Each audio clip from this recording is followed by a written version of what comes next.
of the most disorientating things in these dynamics is something called deflection. It often shows up right in the middle of a conversation where you're trying to address something real. You bring up an issue, something hurt you, something crossed a line, or something didn't feel okay. And instead of staying with that moment, the focus has now shifted.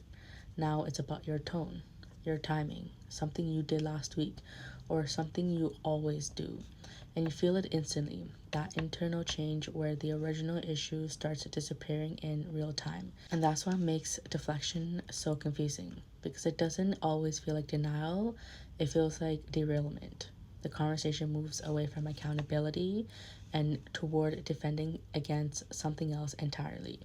And in that moment, you often start doing the emotional labor of the conversation, where you're now explaining yourself, softening your tone, trying to get back to the original point. But the original point is gone. Over time, this creates a pattern where your needs rarely stay centered long enough to be addressed. Internally, you begin to hesitate before speaking up. You start anticipating the shift.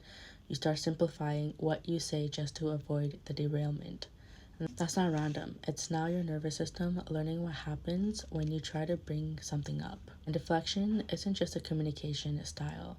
In repeated patterns, it becomes a way accountability gets avoided without ever directly saying no. And the impact is subtle but big because your reality gets consistently moved off centered. So a grounding question becomes, did the conversation stay with what I actually brought up, or did I end up defending myself instead? Because clarity often shows up in that difference.